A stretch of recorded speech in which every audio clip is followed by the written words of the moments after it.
What's up, everyone? Welcome in. Sunday night. This is going to be your weekly Sunday night tradition. Join me here on my YouTube channel. We'll wait for a few people to get in. Obviously, I got some house cleaning to do before we actually get to what you're coming in for tonight. Jen, spoilers for the season. We're going to run them down.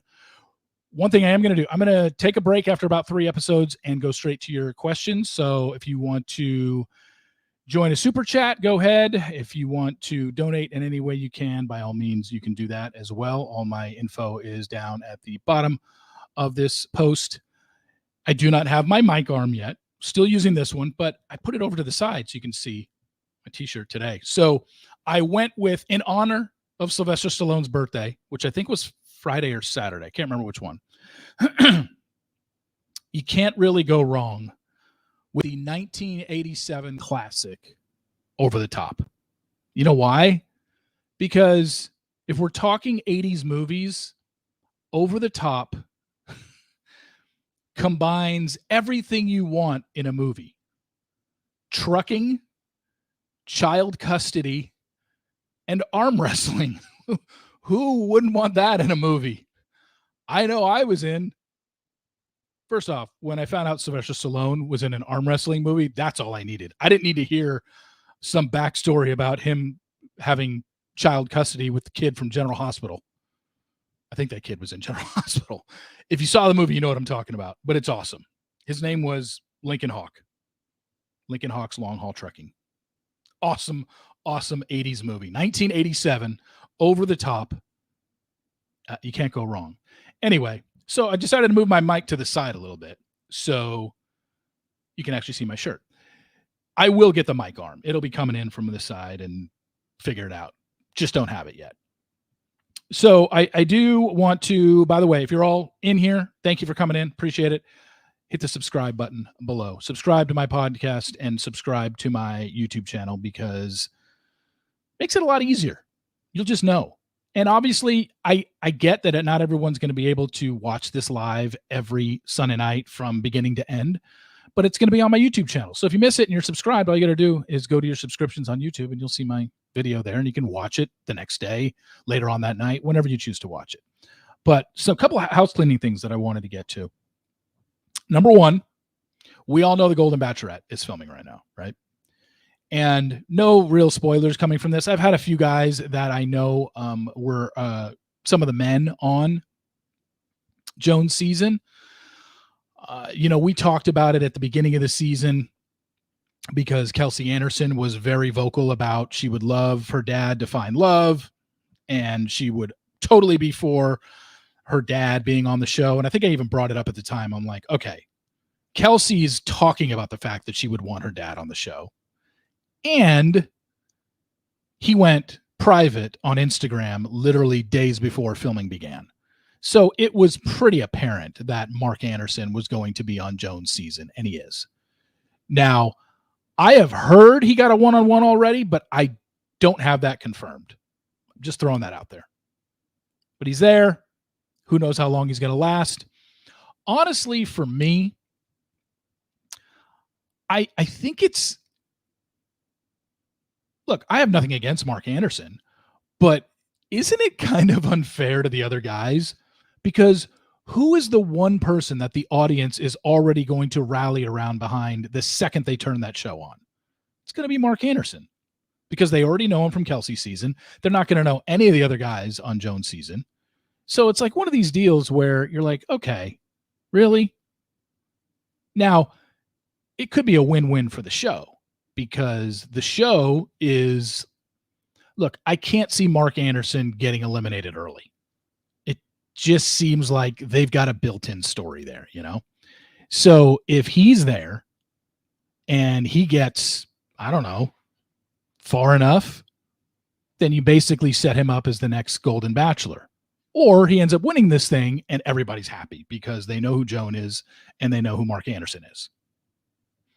It seems like the other guys, I'm not saying Mark Anderson's going to win, but it seems like the other guys are kind of behind the 8 ball from the second the show started because everybody and their mother wants that guy to find somebody. So let me close the door here for a second. Hang on. Sorry about that. Anyway, so Mark's on the show, and like I said, I heard he got a one-on-one, but I have no idea if it's true or not. He is, I don't know, like, all's fair in love and war, and I get that they're producing a TV show, and clearly the audience wanted Mark Anderson to possibly find somebody in his life after his wife passed away. So I get why they cast him, and we kind of knew that he was cast. But if you're one of the other guys, you're like, okay, we already know she's not eliminating him anytime soon.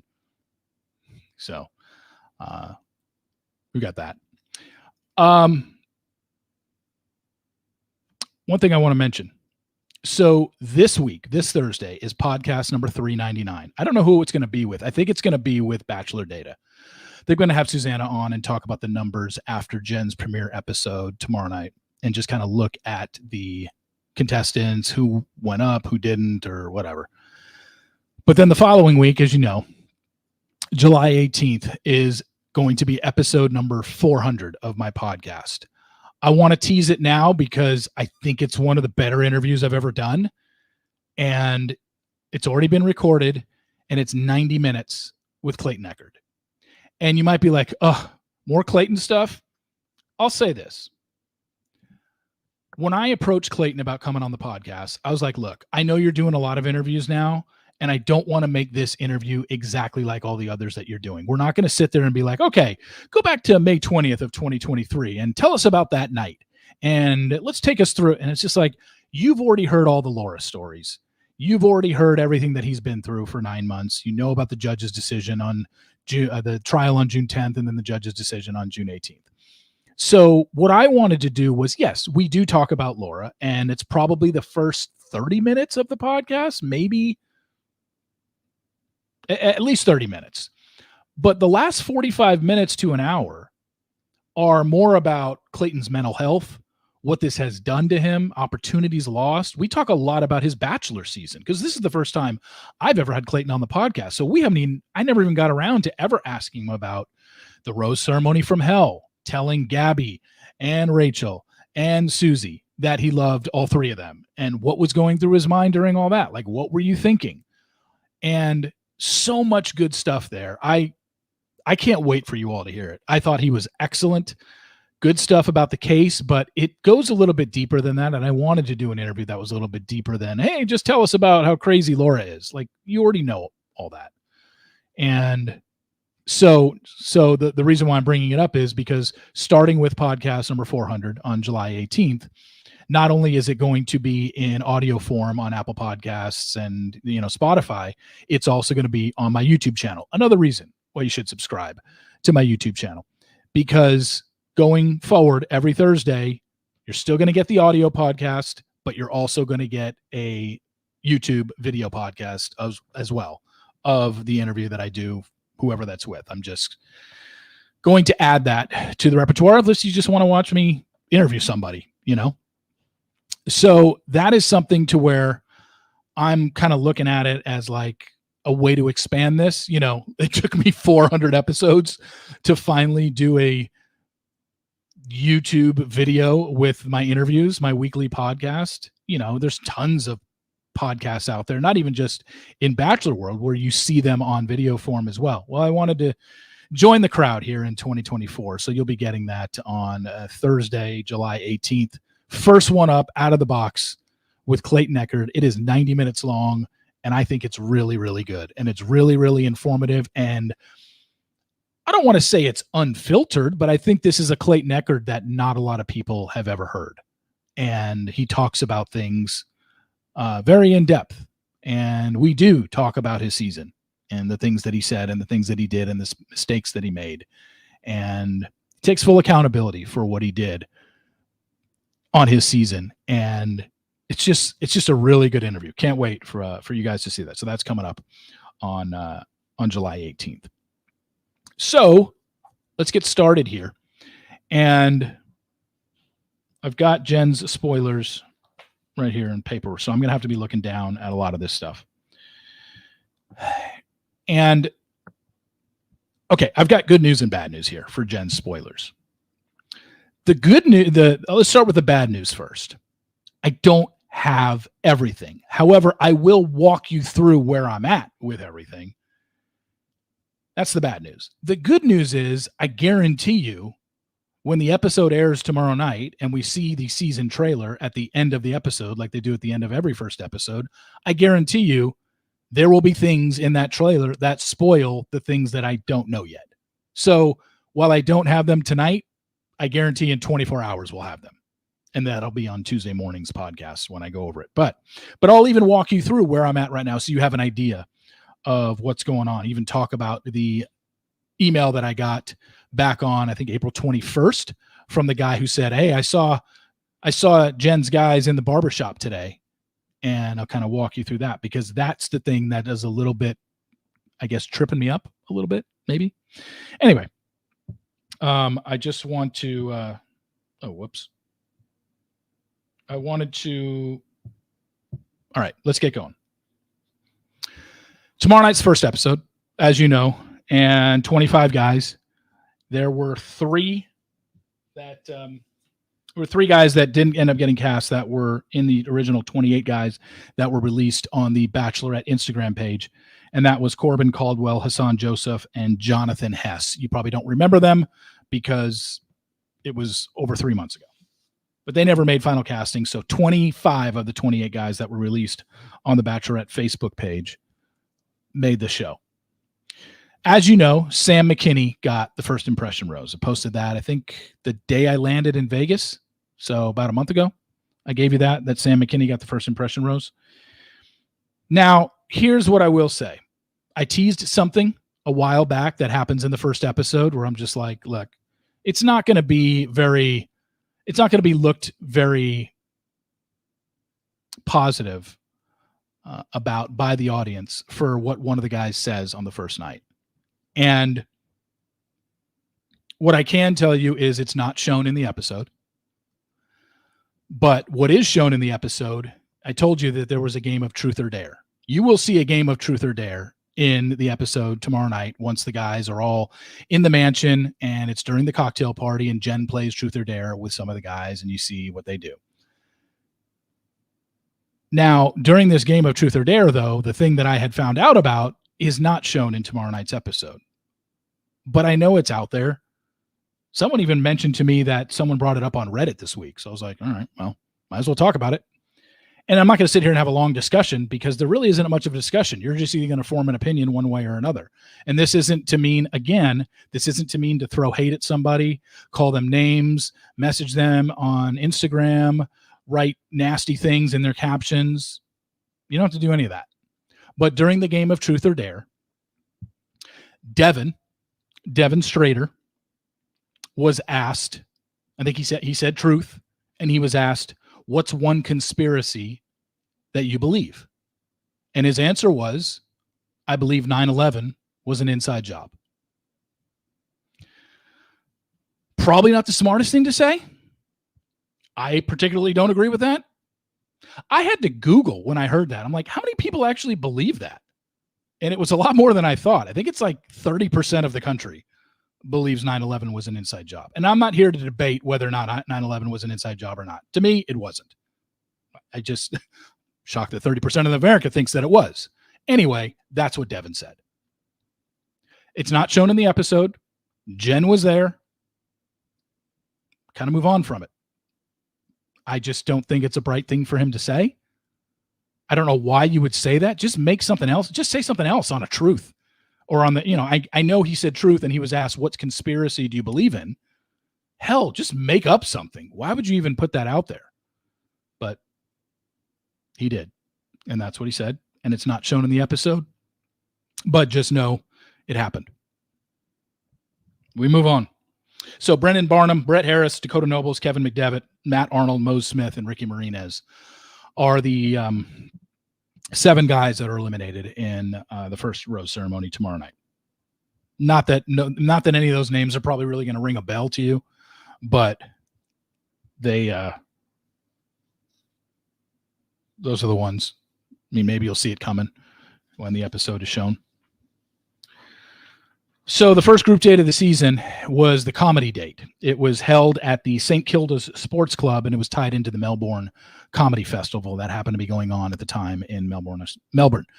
By the way, Australians, I know I've always said Melbourne my whole life, but I've been told to pronounce it Melbourne. So I'm just going to go with Melbourne or Melbourne. Whatever comes out of my mouth, that's the way I'm going to pronounce it. But anyway, the guys on the date are Aaron Erb, Brian Outs, Devin Strader, Grant Ellis, Jeremy Simon, Jonathan Johnson, Sam Najad, and Marvin Goodley. And Australian comedian Beck Charlwood is the host of this. I'd never heard of Beck Charlwood. Apparently, she's fairly popular in Australia. Some of the things that happened, Brian gets roasted for it's a roast. So they basically have to roast each other, roast Jen. The guys spent a lot of time roasting each other. Brian gets roasted for being the oldest guy at the age of 32. Good Lord, I'm old. Devin, I heard, really hams it up for the cameras. He could be the person that had heard about this date said that he's either going to be looked at very positively or very negatively by the way he acts on this date. Some people might think he's a ham, and some people might be put off by it. Again, just have to wait till the episode airs to make my decision.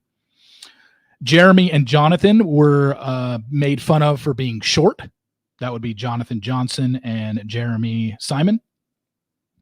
This is where they started calling Sam Najad the Persian Virgin.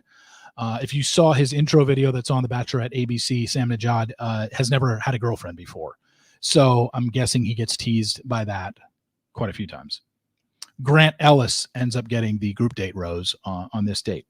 Marcus Schoberg has the one-on-one in episode number 2 here. They go skydiving, and they land around Point Ormond Hill.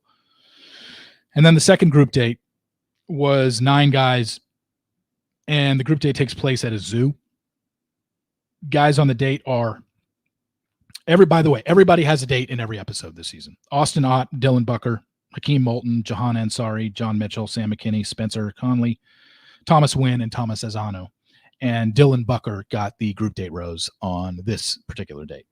Rose ceremony eliminations for episode number 2 are Hakeem Moulton, Jahan Ansari, and Marvin Goodley. I've told you all this in last week's and I think the week before, but just going over these first 3 episodes because I wanted to get you up to speed. Spencer, sorry.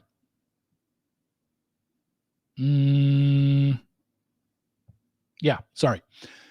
Episode number 3, still in Melbourne. Spencer Conley gets the first one-on-one. They take a helicopter to the 12 Apostles. It's a popular tourist site in Australia. And if you watch some of the promos they've released already, that's probably the one that's gotten the most. You see them in the helicopter. You see them standing at the point where they're overlooking 12 Apostles. And they also show them at the night portion standing there with him, with his arm around her, looking at fireworks. The group date is the 10 guys that are on the male stripper review where they have to strip. They're being coached by the Thunder Down Under guys. The special guest judges were with Jen were Becky and Ellie Miles, who were the 2 sisters that were co-bachelorette in Australia in 2020. I've never seen any other season of The Bachelor or The Bachelorette from another country, but those 2 sisters are Jen's guest judges. This was all stuff I posted back when I released this. The 10 guys on that date are Devin, Dylan, Grant, John M, Jonathan, Marcus, Sam N, Sam N, Thomas N, and Thomas A. Those are the 10 guys on that date. Some notes that I have from that date.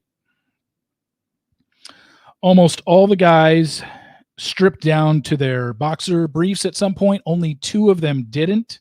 Sam Najad was the last guy to perform. He didn't wear a costume. He was one of the guys that didn't strip down. He asked them to cut his mic off, and then he talked to Jen and told her he was falling in love with her. I think they showed that in the preview as well as in one of the clips. And Jonathan ends up winning the striptease date. He wins this date, Jonathan Johnson. But I don't know who ended up getting the group date rose on this. And then there was a 4-person group date, which is them racing cars at the Melbourne Speedway or something like that. And that's with Austin, Aaron, Brian, and Jeremy. You've seen that in the commercials. You've seen Aaron on that, and you've seen Austin on that. The other 2 on that date were Brian and Jeremy. It's a 4-person group date. So the 15 guys that went to episode number 3, 10 were on the stripping date. Spencer had the one-on-one, those 4 guys on the 4-person group date. Now, I don't know at what point it happens. It must happen after this group date. But yeah, it has to, because Aaron is on this group date. So sometime after that group date, and maybe the day of the cocktail party and the rose ceremony, Aaron Erb, Noah Erb's brother, is called into, he has to eliminate himself because he's called by flight school in Alabama. He gets in an OTS, officer training something, and he has to go to that because I guess like he can't miss this. So what I've been told is that he's going to be some part of he's going to get like a hero's edit. Like he left the show to go fly for our country, to learn how to fly and go to flight school, to be in the Air Force and learn how to fly for our country. So that's going to be Aaron Erb's exit, but he's gone this episode. Brian Otts and Thomas Azzano are eliminated in this episode.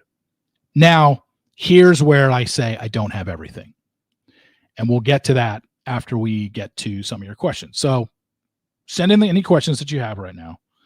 We'll get to those, and we'll pick back up with Rose Ceremony number 4 when they go to Auckland, New Zealand. So let me bring some of these up. Liz asks, are you going to share the shocking statement that a guy made? Will it be aired? I don't know when you asked this. Oh, at 7:03. So you asked this before I did talk about it. So for those that didn't hear it, I'll repeat it again. During the Truth or Dare game and during the cocktail party, Devin was asked, what's one conspiracy you believe in? And he said, I believe 9/11 was an inside job. That's what he said. It's not going to be aired in the episode tomorrow. He said it. What's the dog's name? Oh, when she came in, you saw her in the background? Oh, yeah. That would be Luca. I adopted Luca August 18th, 2018. So we're coming up on 6 years I've had her. Can't ever forget that pick me day, right? 8/18/18. I'll never forget that one. But yeah, that's Luca. She's doing great. And sometimes she just likes walking into my office even though the door is closed. She'll just nose her way through it and push herself in. And you guys got to watch her hanging around the background. By the way, you probably can't see back there. Screw it. She likes to lay down behind that desk. There's like a foot between the desk behind me and the wall. And she'll just go back there and sit. Sometimes she sits underneath by my feet, but most of the time her new spot is back there. And I don't get it. There's nothing back there other than she's like squeezing herself between the wall and my desk. And I don't really understand it. But then again, I don't understand a lot of things that dogs do, especially her. She's got some weird quirks, and that's now one of them. Just laying, and she never used to do it. That's the thing. I'd say this happened in the last month where she just comes in here. Usually it's over here, like by this wall. Now back there. I don't really get it. Next one. Are you watching Love Island? This is my first year watching, not caught up. Why do they call each other boys and girls? Some are near 30. Ariana has barely been on as host. Unfortunately, no. Have not been watching Love Island because it takes too much of a commitment. And with Big Brother starting next Wednesday night and having to dedicate 3 nights a week to that, I could not do 5 nights a week to Love Island. Trust me, I see all the headlines. I hear everybody talking about it, doing Instagram stories on it. I've heard that Casa Amor was a total, absolute shit show. Whatever the case may be, I just can't get into it. And plus, now that I'm 3 weeks behind, I'm not about to start, especially with Big Brother coming next week. That's a big enough commitment in and of itself that I got to go to Big Brother. But yeah. Is anyone going to call Clayton out on going on Charlie Kirk's podcast? Look, for me, am I a fan of Charlie Kirk? No. But this is about Clayton's livelihood. And the more publicity, the better. I don't agree with pretty much anything Charlie Kirk says, but I'm not going to fault Clayton for getting his story out there on a show that, as much as you might despise Charlie Kirk, and I'm not a fan of his whatsoever, it's got a big audience. So I don't fault Clayton for going on it. Are you typing up the spoiler on Twitter? Oh, I didn't even mention this. Thank you for asking. No, the spoilers will not be on Twitter, but they will be in my column on Tuesday because I want to watch tomorrow night's preview because I guarantee you that preview is going to give away the stuff that I don't know. So it'll be all in written form on my website, realitysteve.com. It'll be in Tuesday's recap, and it will also have, it'll be in there. And the recap probably won't be too long because we all know the first episode of The Bachelor and Bachelorette every season is the same exact thing. We're going to get an intro video of Jen. We're going to get some of the intro videos of the guys. Either they're going to do it before they all get out of the limo, or as they did for last season with Joey's women. Remember, some of the women would come out of the limo and then they would show their intro video then. First time they had ever done it that way. So we'll see how they do it tomorrow night.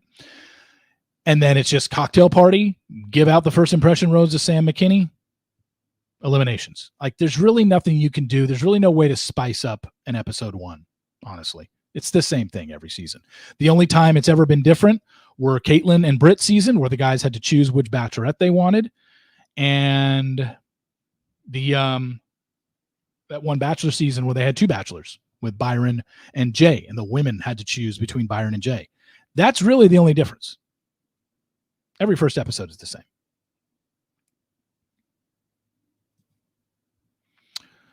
Race car date. Who got the date? I think I just went over that. Austin, Aaron, Brian, and Jeremy. Unless you're asking who got the group date, Rose. I don't know. If it was Aaron, he had to give it back. So I don't know. Winks, thank you again for the super chat. Really appreciate it. So pumped for your video podcast and the Clayton episode. Congrats on 400 episodes. Thank you. It only took me 400 to come to YouTube with my weekly podcast, but I really enjoyed it. I cannot wait for you guys to hear it. I think this is going to be just a different Clayton. And it's, while we do talk about the case and he does give his thoughts about certain things, it's not a rundown. This isn't going to be like when he was on with Nick. And I'm not saying that he did anything wrong with Nick, but when he went on Nick's podcast, he had to explain to everybody who was watching him, because Nick's audience probably wasn't familiar with the case. He had to explain to them almost detail for detail what Laura did, or, how they met, all this stuff. We don't go into any of that because anyone that's following me and anyone that's been following Dave already kind of knows what it was. We know the details of how they met, how she contacted him, what happened on May 20th, and then everything that happened past that. We talk about it a little bit, but in more generalities. We don't sit there and go into too much detail. It's more about how this affected him, how this affected his mental health, where he was as a person during all this. And then it kind of leads us into his Bachelor season, where he just didn't have a very high opinion of himself coming off the Bachelor season because he was a very hated Bachelor. Really, really good interview. Can't wait again for you guys to see it. How short are Jonathan and Jeremy? Good question. I don't know. But they're short enough to where the guys made fun of them. Celeste asks, hey, Steve, will you go on Clayton's new podcast about men and their mental health? If he asks me, sure. We do talk about that at the end of the podcast. He doesn't know when, but I think he said sometime next month or within a month, he said it'll be airing. So he definitely has that coming out, and he doesn't have an exact start date, but he's really excited about it. Carrie asks, who would you like to see on Dance with the Stars this season? Well, I mean, to sit here and run down celebrities' names, I don't really know. I think the crazy thing would be if they do give it to Tom Sandoval, how bothered Sheena is going to be by that, as someone who clearly has made it known she wants to be on Dancing with the Stars. They already gave it to Ariana last season. Can you imagine if they give it to Tom Sandoval, which is a rumor going around right now? Could just be a silly rumor. I have no idea if it's true or not. But in terms of this franchise, it really doesn't matter to me. We already know there's going to be athletes. There's going to be an old actor or actress that they put on. There's going to be someone from the Disney world. There's going to be an Olympian. There's going to be, like I said, an athlete. Always the same kind of deal. Comedians are always another one they do with. They seem to put a comedian on every year. So that's a new one. So we know we're going to get those type of people. So I'm guessing when we see the cast, we're not going to be like, oh my gosh, what a crazy ass cast. It's basically the same cast every season as well. WTF Big Brother premieres next week. Yes, it does. July 17th, next Wednesday, July 17th. And it goes, I think it's back on its regular schedule. Wednesday night, Thursday night, Sunday night. So again, big commitment. I'm not a live feed guy. I will never watch the live feeds. Sometimes I'll get sucked into reading about something that's happening on the live feeds. If I see a spoiler on Twitter or Instagram that says, oh my gosh, so-and-so said this on the live feeds last night. Crazy. It causes all the, then I might get into it, but I've never really been a live feed watcher. Couple more we'll get to here. Will there be chatter about Daisy or Maria, or should have been the lead? Yes, I've heard that happens. I don't know at what point or who brings it up, but it's definitely going to be. I was told it is talked about this season, and clearly there are guys that were there for Daisy and or Maria, because we know Jen wasn't their first choice. Simple as that. But I don't know exactly at what point it starts and who starts it. I do know that Sam McKinney, the guy who got the first impression rose. Again, I'm not going to throw the word villain around anymore because everybody jumps on that word and thinks he's like the worst person in the world. I'm just saying I believe Sam McKinney is the guy this year that's going to ruffle some of the other guys' feathers. And we leave it at that. We'll see how it plays out. But he is the guy this year that kind of ruffles the guys' feathers. Which streaming service is Big Brother on? Paramount, I believe, but it's also on CBS. It's on network CBS, but it'll be on Paramount Plus. And I think that's where the live feeds are. I'm almost positive live feeds are on Paramount Plus for that. And finally, did Sam A get eliminated in episode 2? Sam A. Which one's Sam A? No.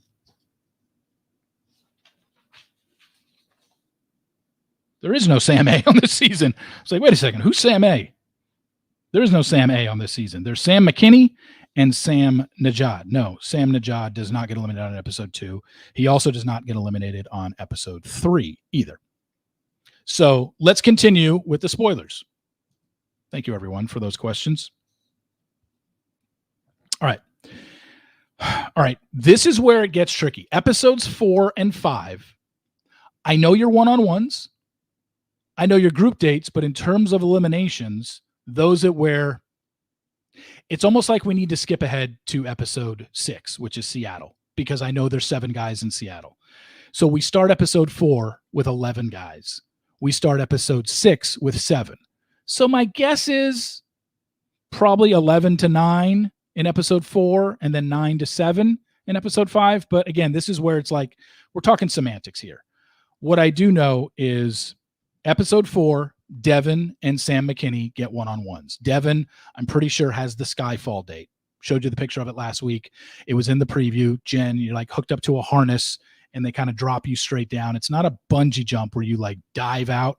They just like drop you, but you're hooked up to harnesses. That's one of the one-on-ones. And then I don't know what the other one-on-one is in terms of what they do, but I believe Sam McKinney has that one-on-one. And then there's a 9-man rugby date. And Austin's on it, Dylan's on it, Jeremy's on it, John M, Jonathan is on it, Marcus is on it, Thomas is on it, and also Sam N is on it. So that's 8 of the 9 guys. And I am specifically telling you one guy that's not on it because that's where I'm a little bit out and confused. But again, I'm telling you, tomorrow night during the preview, we're going to have all this filled in. Guaranteed. I'd be shocked if I don't know every detail after the end of that preview. So they, by the way, episode 4 was in Auckland, New Zealand. 11 guys go. And then during these 4 episodes, okay, so episode number 5 is also in Auckland, New Zealand. The 2 one-on-ones in that episode are Jonathan Johnson and Grant Ellis. Everyone else, Jonathan Johnson has a helicopter ride. We saw that in the previews. And they also go to a winery. And then Grant Ellis has a horseback riding date. Don't know what the group date is. But the rest of the guys are on that group date. And then in terms of eliminations, again, we don't know exactly who's eliminated when. But 7 guys now start in Seattle. If you remember when they were in Seattle, I told you not a story, but I told you about an email that I got from somebody that saw the guys getting haircuts in Seattle the day that they arrived. And hold on a second. Oops. I want to get that question off the screen. Can I do that? Sorry, Bobby, your question is just sitting there and I didn't take it off the screen. And I'm trying to get up and eliminate this question, and I don't know why I can't do it. Huh.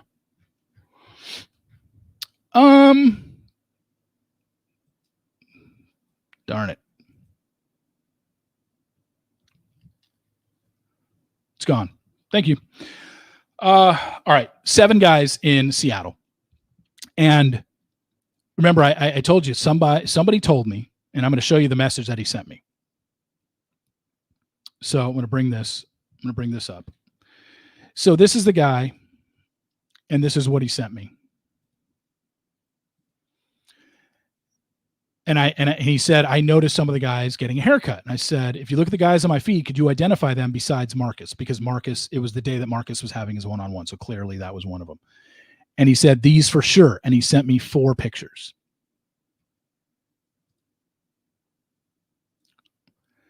And these are the guys that he told me he identified. Marcus, John Mitchell, Jeremy Simon, and Jonathan Hess. Well, we know Jonathan Hess was not one of them, because Jonathan Hess never even made the cut. He never even made the show. He was one of the 28, but he was in the original 3 cuts that didn't make it. So I showed him a picture of Sam McKinney, and he's like, oh yeah, the guy had tattoos. That was him. So he mixed up Jonathan Hess with Sam McKinney. So we know Marcus was in Seattle. We know Sam McKinney was in Seattle. We know Jeremy Simon was in Seattle.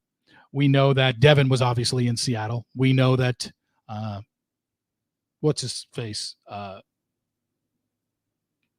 blanking here. Sorry.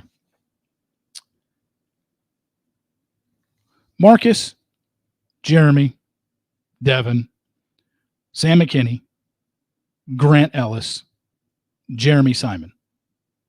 Unless I already said Jeremy. I'm screwing up. Anyway. But here's the thing. He said he saw John Mitchell. The reason why I told you this at the time when I said, hey, somebody said they identified 4 guys that they saw at the barbershop, but considering he had already gotten Jonathan Hess wrong, I'm literally taking somebody at their word that I don't know what they know, if anything, like, what am I supposed to do? Say that, I didn't want to put it out there that John Mitchell made Seattle when I didn't know he didn't. Some guy said he identified him in a barbershop, but what if it was somebody else? So this is where it gets it's always been screwy for me, is because I haven't been able to confirm if John Mitchell was in Seattle. We know that he didn't have a one-on-one date, because the 2 one-on-one dates in Seattle are Marcus Schoberg, where they had the wicked date. That was probably the date that got the most pictures and videos out of it. They were all over my Twitter that day. We got Marcus got a one-on-one date. There was a 5-on-1 date where it was like a radio call-in show. And then we know that Jeremy Simon got the other one-on-one in Seattle. So that brings us to, who are the 7 guys in Seattle? 100%. Marcus is there. Devin is there. Jeremy Simon is there. Those are 3 of the 4 guys that we know have hometowns. We also know Sam McKinney is there. That's 4. We also know that Grant Ellis is there. That's 5. So are the other 2 John Mitchell, if this guy is right? If this guy is right, then John Mitchell is 6. That means 1 guy left. Well, Jonathan Johnson got a one-on-one in the episode before this in New Zealand. Helicopter, go to a winery, seemed like they got along. If she didn't eliminate him on his one-on-one date, then he made it to Seattle, and that's your 7th guy. But that screws me up about Spencer going all the way back to episode 3. I guess Spencer could have made it through episode 3, and he's one of the guys that got eliminated in episode 4 or 5. It's possible. But that's where I'm saying, like, you put 1 there, it screws everything up.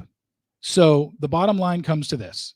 Tomorrow night during the preview, I guarantee they will show us something that shows either Spencer in Seattle or Jonathan in Seattle. That's honestly all that I'm looking for.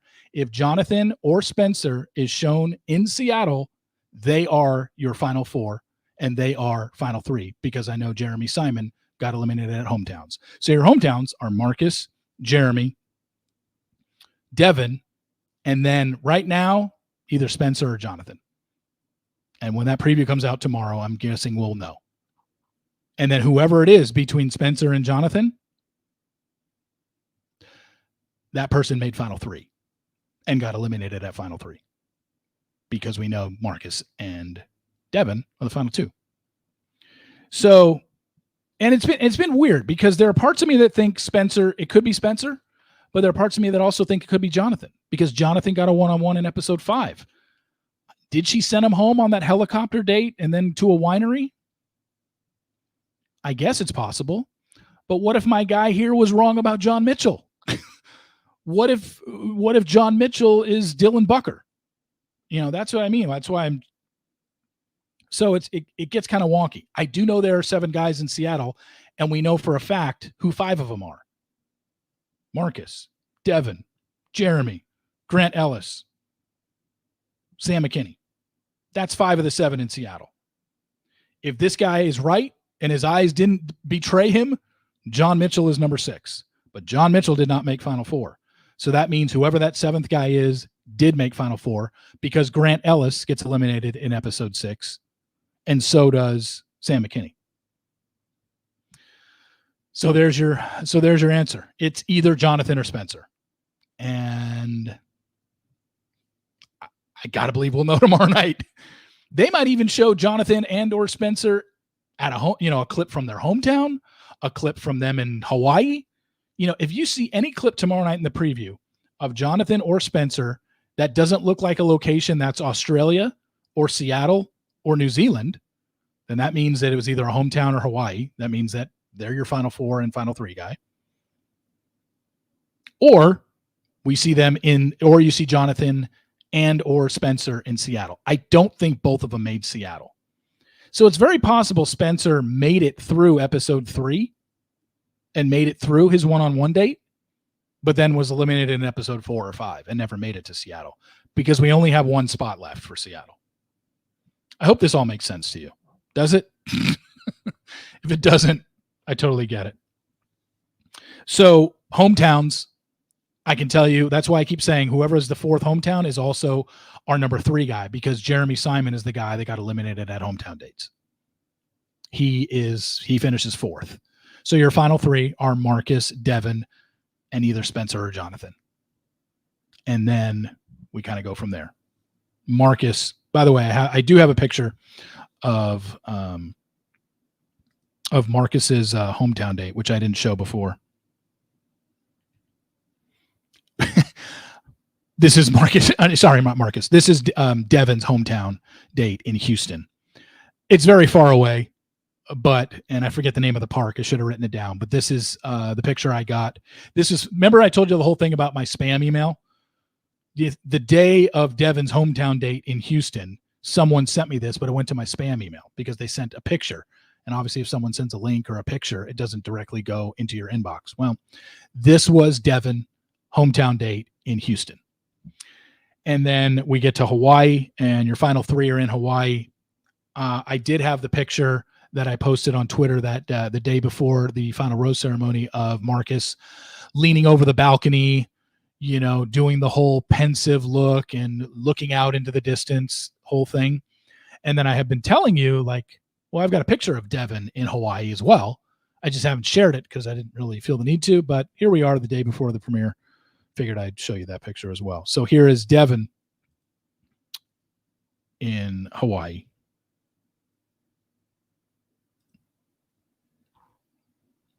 So this is the picture I have of Devin in Hawaii. That's him, all right. Looks like it could be a final rose ceremony suit. Looks like it could be a suit he's wearing on his last date with Jen, or the night portion of his date. I don't know. Could be his favorite 9/11 suit. Okay, I'm sorry. Low blow. Didn't need to go there. Sorry. Hey, he said it. He thinks 9/11 was an inside job. I personally couldn't disagree with that more. Maybe some of you out there are on his side on that. I don't know. I don't care. I just know he said it. And it's not going to be shown, unfortunately. But here's the picture of Devin that I had of him that's right at the Fairmont Orchid in Hawaii. And I can't remember the date that was sent to me or what day that was. I don't think this was final rose ceremony day. I think it was before that, but I could be wrong. I could be off on my pictures there, but that's the picture I have of Devin proving he's in the final two. So I just wanted to get back on full screen there. So those are your episode by episode spoilers up until the end, and then Marcus and Devin are your final two. And as I reported a month ago, that she picked Devin. Now, obviously, the show is promoting, oh my God, there's something that happens this season that's never going to be, never happened again in the history of the world. And I can say for the first time, I have heard something about what this could be. And if what I heard is true, haven't gotten the confirmation, just like I hear a lot of things, haven't gotten the confirmation on this. But if it's true, has it happened before? No. A version of it has happened before. But this particular thing, if we're getting into semantics, no. But again, I'm not going to throw something out there that I don't have confirmation of. I have confirmation that Devin said that during Truth or Dare on night one. You're going to see that airs tomorrow night, even though that part got cut out. Shocker, I know. But I am hearing some things in regards to what this thing is that they're kind of hyping up and never happened before. Yeah, from what I heard, if what I heard is true, yeah, it hasn't happened before. It's happened, a version of it has happened before, but not this particular thing. So obviously that's my next thing that I want to work on this season, is finding out what that is. You know, all season, Joey's season, they were promoting something that never happened before, and I didn't find out until, a week or 2 weeks before the finale about the whole Daisy goes to Kelsey's room and all that, and she talks to her and tells her, you know, I know it's not me, it's you. So it could take me that long. It could take me until September to find out what this thing is or get confirmation of what I heard in the last week. But anyway, I want to, we got about 10 minutes left. Ask some questions.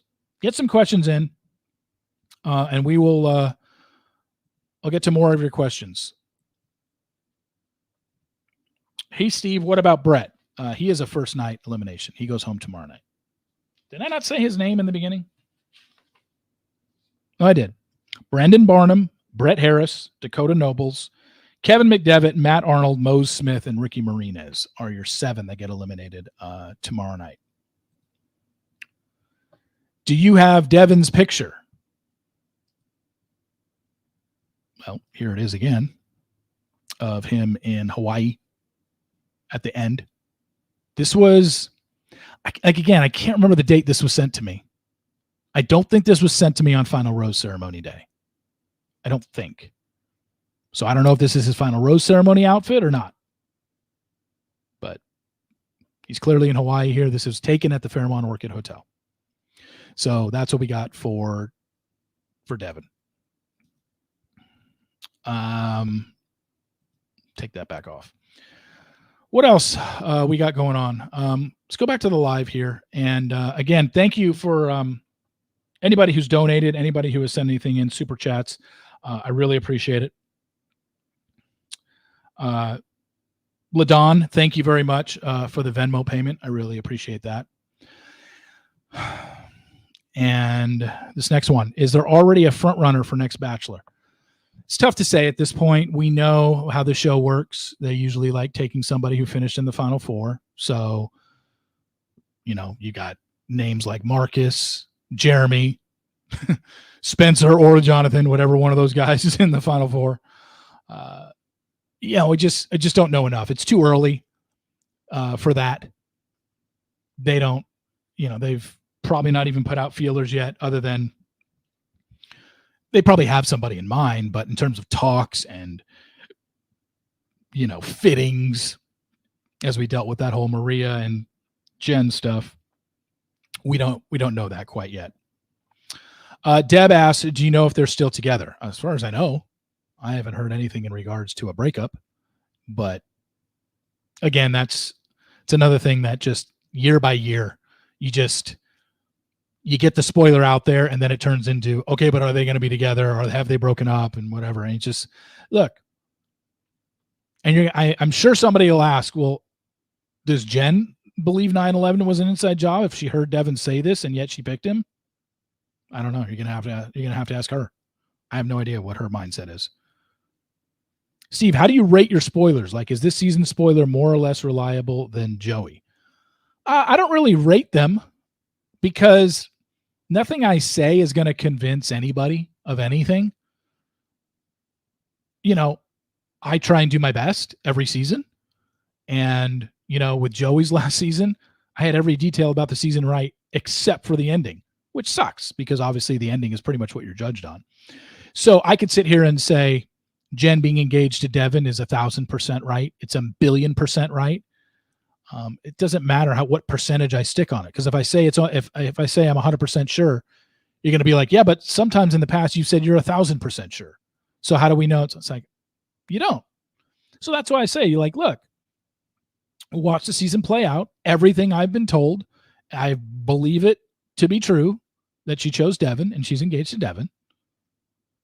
But yeah, does it bring up questions? Sure. But it's her life. Let her figure it out.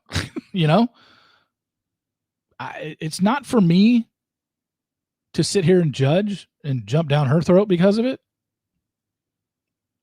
I don't know anything about Devin other than what he said on the first night. I just don't agree with it. I roll my eyes at it. It's like, all right, whatever. There have been worse people on this show than someone having an opinion like that. Like, I don't agree with the opinion whatsoever. I don't believe 9/11 was an inside job, but I just roll my eyes at it. It's like, whatever. Chad Johnson is, from what we know about Chad Johnson, he's 1,000 times worse than Devin to me. I just don't know anything about Devin enough to where I could be like, oh, this is, so, he's the worst guy ever. Yeah. There are some things out there about Devin that aren't great, but it also is like, there's worse things said about other guys, so it's like, it's her life. If this guy is playing her or whatever, she'll figure it out. She'll get her answer at some point, and she'll move on if she needs to. If she doesn't, and Devin's a great guy in her eyes, then they'll stay together until the end of time. Or not, but it's just. Do you believe there was a moon landing, Steve? Hey, isn't there? Haven't I seen a video about? Isn't there a movie coming out with Ryan Reynolds in this? And were they? Not that they stage a moon landing, but it's a movie about something in the 60s where a news station recreates a moon landing. Like, what is the deal behind that show or movie? And I could be wrong. Maybe it's not Ryan Reynolds. I'm mixing somebody up. But it's like got some big names in it, right? And I can't remember the name. I can't remember the name of the movie, but I keep seeing the commercial for it. I don't even know if it's going to be in theaters. It might be a streaming movie. But I think it's Ryan Reynolds. Do I believe in the moon landing? Sure. I've never had any reason to doubt it. I seems like an off, and look, I don't want to sit here and get into conspiracy theories around the world, because I hate conspiracy theories. I think they're dumb, because there's no reason to ever argue a conspiracy theory with somebody who believes the opposite side, because they're never going to change their mind. And if I believe that there was a moon landing, you're not going to change my mind on it. So I feel like there's really no backing out, back and forth to go there. But, elsewhere, we have anything else in the comment section? Any thought on who would potentially replace BIP? All Bachelor also shows needed. I don't think BIP is going anywhere. It's obviously gone this season, but I don't think it's going anywhere. I think it's coming back next summer, because you're going to have 4 casts to choose from. You're going to have Joey's women. You're going to have Jen's men. You're going to have the next Bachelor, whoever that may be, his women, and then the next Bachelorette, her men. You can have 4 seasons to choose from, like they did back when they skipped out in 2020 and they came back in 2021. Obviously they had to skip out in 2020 because of COVID. And then you came back with 4 seasons of guys in that one, and 4 seasons of cast. And off the top of my head, I can't remember what cast. It would have been Claire and Tasha's men, Michelle's men, Clayton's women, Gabby and Rachel's men. Yeah, I think that was the 4 they chose from. So, yeah, I think they needed a reset, and it's not going back to where it's always been. It's not going to be in Mexico because that place is done. They have new ownership, and they don't want the show there, so they're going to have to find a new resort. And look, you ask any contestant about Mexico and where they filmed in Sayulita, every single one of them hated it. There was nothing paradise about that location. It was awful. It's hot. It's sticky. It's humid. You don't even have air-conditioned rooms. There's crabs rolling around all over the place. Most of the contestants hated the actual place that it was filmed. So they'll be happy to get out of there. Where they choose, I have no idea. But I got to believe there will be a summer show next year. They'd be dumb not to. They just need to tweak it. They need to make it a little bit different. Like, even if you just bring back Paradise and just move it to a different resort, I do think you need to change the rules. At least I would if I were them. But that's what I would do. Anyway, thank you all for tuning in to this. Again, I appreciate it. Every Sunday night we'll be here, 8 o'clock Eastern, 7 Central, 6 Mountain, 5 Pacific, and Sunday nights until football season starts, and then probably move it to Friday nights. Don't forget, the Daily Roundup and the Sports Daily will be in your podcast feed tomorrow. Going to be a lot of going over this. Sports Daily will be talking about Bronny James and his debut over the weekend in Summer Basketball League. But again, thank you all for tuning in. Again, I can't promote it enough. July 18th, episode number 400 of my weekly podcast. It's not only going to be in audio form, it's going to be in video form. So come back, subscribe on the YouTube channel. You'll be able to watch me interview Clayton Eckert for 90 minutes. Clayton unfiltered, Clayton uncensored, Clayton like you've never seen him before. One of those titles works because he is great, and I think you're all going to love it. So again, thank you all for coming on tonight. Really appreciate the questions. Appreciate all the donations that were made. Again, can't thank you guys enough for being here every Sunday night. We're back next Sunday night for another one. See you on July 14th. See ya.